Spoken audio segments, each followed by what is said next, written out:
The challenges in stakeholder engagement are many, but here we're going to concentrate on the challenges we face with role-based stakeholders, those people who have a definable role with respect to your project. So this includes your sponsor, client, and other stakeholders, sometimes referred to as internal to the project stakeholders. So a few years back, I did some work with sponsors in a large insurance company, and we asked them what they felt their role was. Well, the answer was unclear at best, and some bravely volunteered they had no idea.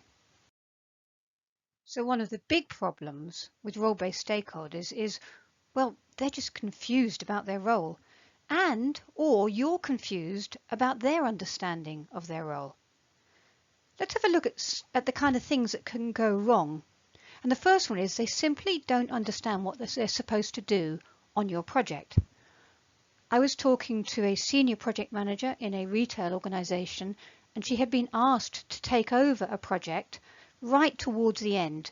And when she went in and she was talking with the business users, what she found was a group of people who were so negative about being involved in projects that her fear was that they would never take part in a project again. And what she'd found is that they had not worked on projects before, and they just didn't really have a feel for what they were supposed to do. And this had caused a lot of tension in the project and with the project manager. In this context, when you're in projects like this, maybe with people who perhaps haven't worked in projects before, particularly in the business user side, then you may have to take on a coaching or a training role to get them, first of all, before you do anything else, to buy into a common understanding of how they can contribute to the overall success of the project. Sometimes projects are just complex. Complex as to who does what and who decides what.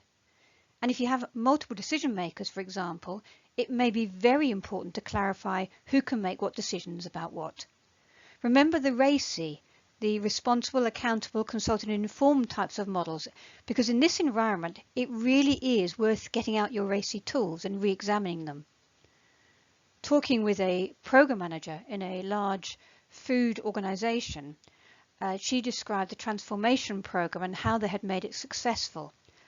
One of the things I found fascinating about this was how much time was spent on governance, how much time was spent looking at how complex decisions would be made across the organization and who could make what decisions in what circumstances.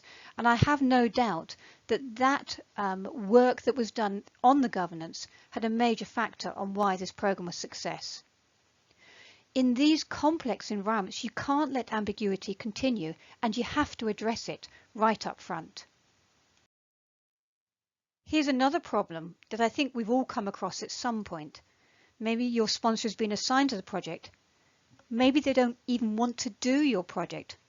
Or maybe they don't have the power to get things done with respect to your project, to make those decisions that the project requires. Maybe they keep having to go back to somebody else. I think this is particularly important as we move into more agile environments and the role of the product owner becomes increasingly important. They are the business issue resolver, but if they actually don't have the power to do this, is it going to work? And finally, these two pretty tricky ones. They have the power but not the role.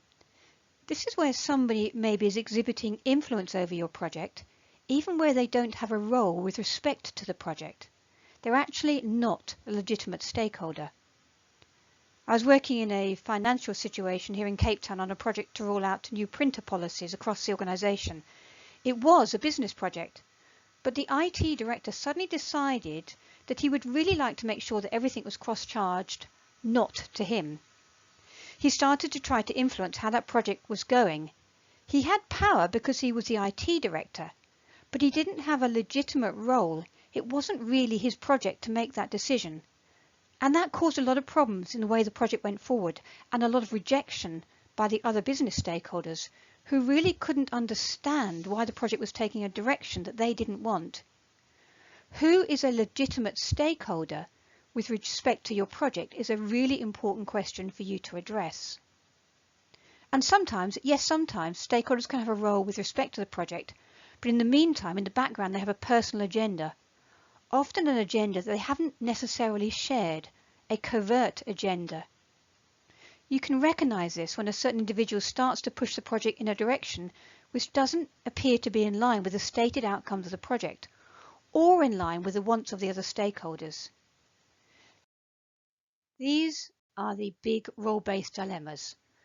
I suggest you might want to look out for them on your own projects, and once you've diagnosed them, then you can start to focus the actions that you might need to take.